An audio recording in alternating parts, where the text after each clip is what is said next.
If you're interested in the history of Iranian art and want to know how I turn my ideas into a conceptual artwork, this video is for you. I'm gonna teach you step by step from the initial idea all the way to the final execution, so you can create your own conceptual artwork based on your own ideas. If this sounds interesting to you, stick with me until the end of this video.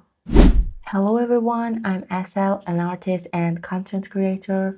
Welcome to my channel. I want to tell you that all these artworks I've made, including the accessories you have seen in the photos at first, started from somewhere, and I'm pretty sure you're going to love hearing about it. In fact, that might be exactly why you click on this video. All of these ideas come from somewhere very old and far away. They actually go all the way back to the moment I realized how much I'm interested in the art history of my country, Iran. I've always wanted to make accessories that bring the history of Iranian art and ancient motifs back to life. So the first thing I needed to do was learn more about Iran's ancient patterns. Of course, I was studying about art history as part of my major handicrafts, and I was really interested in the history of Iranian art. But about 4 years ago, I happened to came across a book that completely changed the way I look at the design.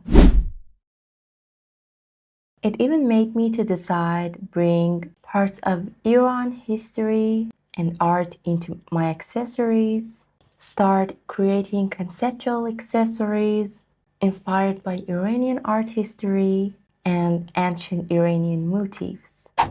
Now I want to show you exactly what this book changed in my mind, how I used Iranian motifs as inspiration in my design, and how I turn my ideas into something that is actually functional, decorative, and conceptual using materials like paper mache and clay. And what is really interesting is that most of these motifs were inspired by plants, animals, and human.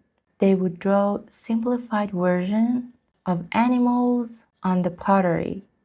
And it's honestly amazing the thing that artists back then had so much intelligence and creativity when it came to creating these motifs. I can easily compare their creativity to that of artists today and say that when it comes to drawing and simplifying forms, they use techniques that artists all around the world are still using today. What I mean is simplifying and abstracting the forms.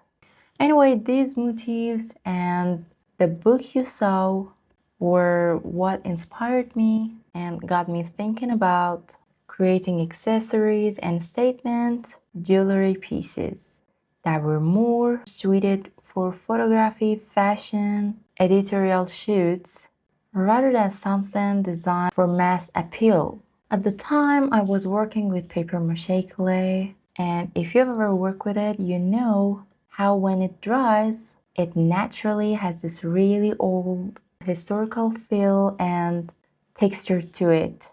So I started sketching out some ideas. Along with the motifs from the prehistoric pottery, I was also really interested in combining them with motifs from other periods of Iranian ceramic art.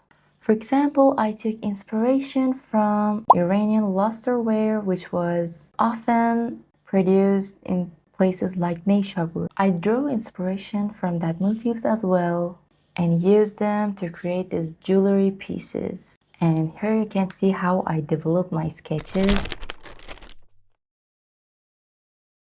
I would start with a simple line sketch, then look at different images and references, including exciting artworks that were similar to what I had in my mind. I would keep sketching and experimenting until I came up that's something I was happy with, and then I would refine to design and entire add color or develop the final version.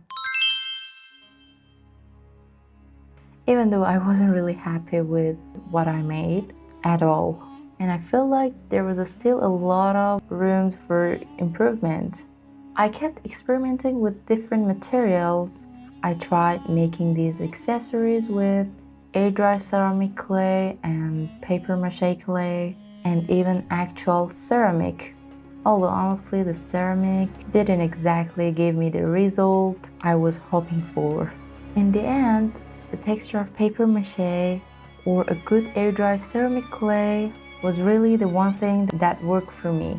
I just want to tell you that if you also want to create professional sketches and make conceptual artworks, whether that is jewelry, sculpture, or anything, with an artistic concept, you can get some really great ideas from the historical art and motifs of different cultures and bring that art back to life. For example, if you're from Africa, you can take African ancient motifs, which are actually pretty similar some of the motifs found on ancient Iranian pottery, and create some really interesting pieces while bringing your own country art and heritage back to life. Or it could even be a painting. You can take those traditional motifs and creativity, combine them with modern symbols to create something that feels both historical and contemporary. Of course, I have to tell you this, no amazing idea and conceptual artwork happens overnight. You have to practice over and over again, sketch, experiment, crumble up your papers, get frustrated from the process, and go through this process again and again, and come back to your work until you finally find the right materials and the style for you and turn idea in your head into an actual artwork. And here's the thing, no matter how much you improve, if you're a perfectionist, you will probably never feel completely satisfied from your artworks. So if you're struggling with perfectionism, I recommend you to watch the video that I linked here, so you can learn how to deal with perfectionism, get past it, and then move on presenting your artwork. And if you'd like me to talk about how to present your artwork in my next videos, give this video a like and comment presentation down below. Alright guys, that brings us to the end of this video. I hope you found what I shared was helpful. If you're an artist or interested in art related videos and content and you enjoyed this video, make sure to subscribe to my channel so you won't miss my next videos. Thanks for watching, and as always, stay colorful and keep creating magic with your hands. Big like and big heart for you with so many kisses. Take care of yourself and bye bye.